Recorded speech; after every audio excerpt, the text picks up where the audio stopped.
Huh, look at that. I just noticed how much this shoe matches this jacket.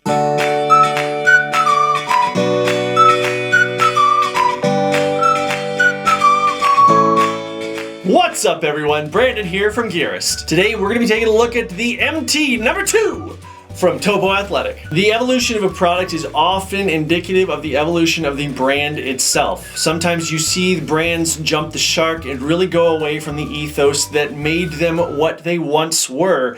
But then you have other brands that do it the right way. You have brands that really stick with what makes them great. You have brands that stick to their guns regardless of where the market goes. And such is the case with Topo Athletic, who has all along really wanted their products to work with the human body and allow those bodies to work in concert with the products rather than the product taking over the way that the body reacts. That is part of where we come up with this guy right here. The very dirty outsole of the shoe, which you can see here, is seemingly identical to the outsole of the first MT, the first mountain trainer from Topo. With its full contact design and 4.5mm deep lugs, this is a pretty grippy shoe, but on the other hand, these lugs are not super aggressive, as you can see there. What this means is that while this does handle a lot of stuff really well, especially dry and more angular stuff, when you get onto looser terrain, it may be a little bit more challenging, but it also means that it works very well as kind of a hybrid-esque shoe, which we also commented about on the first iteration of this shoe. One other thing that we love about it are the amount of segments that are on the shoe, allowing the foot to really function naturally within the constructs of the shoe. There are roughly, depending on how you count, 10 different segments that allow this shoe to move in any direction. Keeping in mind, this is a trail shoe that can move like this, but you can see it can pretty much bend in any direction that you need to, but it still keeps the foot nicely protected and comfortable. From a durability perspective, there's really no wear on this apart from a bit of the there was some texture on the lugs when you first get it. There's just been a little bit of wearing on that, or kind of some smoothing out, but again, with about 40 miles on it, very little wear on this shoe at all. It's very impressive. The midsole of this guy is where we see the first bit of real evolutionary change from the original MT. This has gained about a total of 4mm of stack height, for stacks of 13.5mm in the heel and 10.5mm in the forefoot, which in version 1 were 9.5mm of stack in the heel and 7.5mm of stack in the forefoot. So you will also notice that there was a stack height difference. In version 1,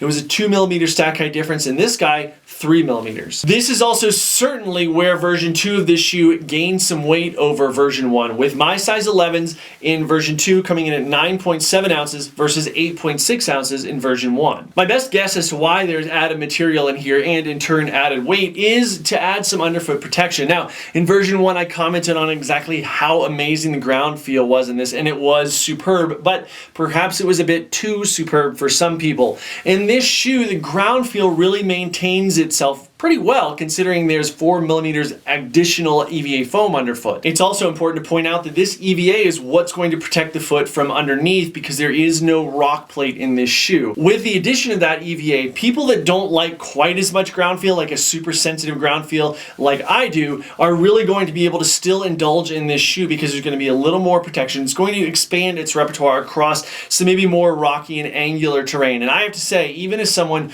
who loves that solid on, like really present ground feel, this is still spectacular in that department. The upper of this guy is another place where the evolution of the shoe really comes to bear. First, the meshes update. We've updated into this thing which has kind of, looks like they're almost little holes kind of cut through the mesh, which really aid in the breathability of this. And speaking of the breathability, up here on the vamp and then through the tongue right here, it's still very breathable. It holds very well. But as you get back into the rear 2/3 of the shoe, the breathability really kind of tapers off quite a bit, and that's thanks to a lot of the interior structure of this shoe, which is meant to beef up the shoe, still keep it very durable, keep your foot able to really be on that off-camber stuff. However, it does sacrifice a little bit of the breathability in that area. Internally, there are a couple, very few seams in here. However, if you're someone who decides to run trails without socks, I don't do that, but if you did, this is very comfortable with no socks on. I have worn it just kind of walking around just to be able to give give you guys some feedback on that.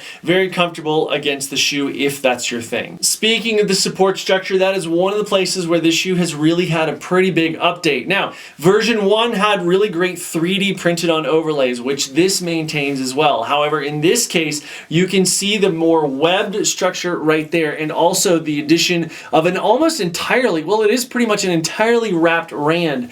This piece right here goes fully around the perimeter of the shoe. On the one hand, this means you're not going to get much sidewall drainage if you're going through creek crossings and things like that, but on the other hand, the durability and the ability to be able to corner and really take off camber terrain in this thing is pretty impressive. The foam and the collar and the tongue for me are really in a nice sweet spot. In the tongue, it's very breathable, very lightweight, very open. As we get into the collar, especially back here at the Achilles insert, the foam doesn't have a huge amount of volume. It's very compact, very compressed, and very dense. Yes, on the one hand, this is going to contribute to a little bit of that 1 ounce weight gain, but at the same time, it's very comfortable against the foot. Does a nice job of keeping your foot padded and locked in there as you go. Durability of the upper for me has also been really, really impressive, with any of the marks on here really washing off very well. That's very impressive and something I didn't expect. Most of the time, mesh will hold on to stuff, and I've had this on some pretty gnarly trails, as is evidenced by the mud still stuck in the bottom of this thing. As with all Topo shoes that we've looked at in the past, this thing right here has the Topo Fit, which means it's got a low drop, 3 millimeters, at lightweight, 9.7 ounces, which still has a bit of a weight gain, which is kind of a knock. And finally, a roomy toe box. Now, one of the things that's not stated in here is the way that this fit actually functions when it gets on your foot. At the rear and the midfoot, it fits your foot very well. It hugs the foot. It's very, not snug, and there's certainly room for a wider foot should you want to get that in there. But as you get the foot in there, it's very fitted back here. And then as you get into the forefoot, right about there, you can actually see it from the outsole better.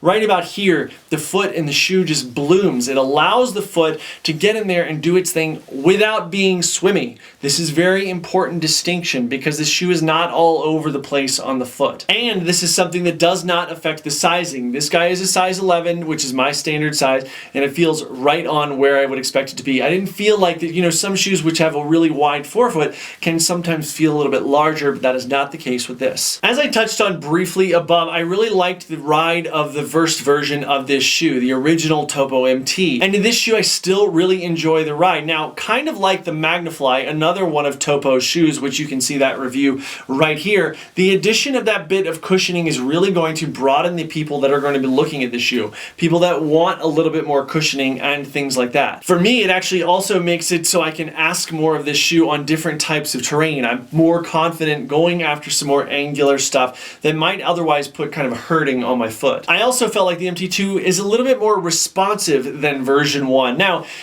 part of that could be the structure of the shoe, it could be the additional material making it a little more poppy, but the other hand is that it could be that I feel like I can give more to it. I can ask more of the shoe. I can put more energy into it, and therefore I'm going to get more back. So regardless of why I feel like it's more responsive, I do feel like I get a little more back from this shoe. Relative to its other trail shoes, the Topo Run Venture and its waterproof sibling, the Hydro Venture, the Topo MT-2 has a little bit more cushioning in lieu of the flexible rock plates which are in those shoes. I love the fact that Topo Athletic has stuck to its guns and really has continued to make some very deliberate design choices when rolling out their shoes. Again, not just for the sake of getting a shoe off the line, but because it's time for that shoe to evolve. With its additional cushioning, the MT-2 is something that could easily take on a marathon distance or beyond, again, depending on what you want it for. And with the price tag at $100, which is super low for a highly durable trail shoe, it's kind of a no-brainer. Before we get into today's question of the day, guys, please subscribe to our channel. That is a huge support to us,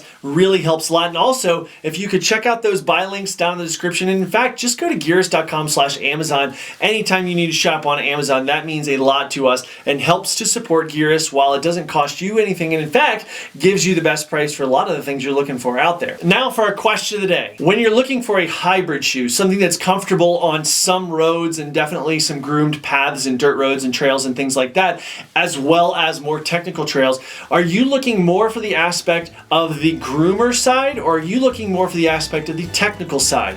Let's hear your answers down in the comments section below. Guys, thank you again so much for spending a few minutes with us today. If you've got any questions at all, please don't forget to reach out to info@gearist.com or hashtag I'm a Gearist on Twitter or Instagram and just ask us a question. We'd love to hear from you and would hopefully include it in our Ask Gearist series, which we've got to get caught back up on here very, very soon. As always, please follow us on all of our social media outlets right here, which you can reach out to us once again by using those aforementioned hashtags, and subscribe to our channel here on YouTube. It means a lot and really helps us out a lot, guys. Thank you so much again for spending your time with us today and for all of your continued support. Thanks so much, and we will see you next time.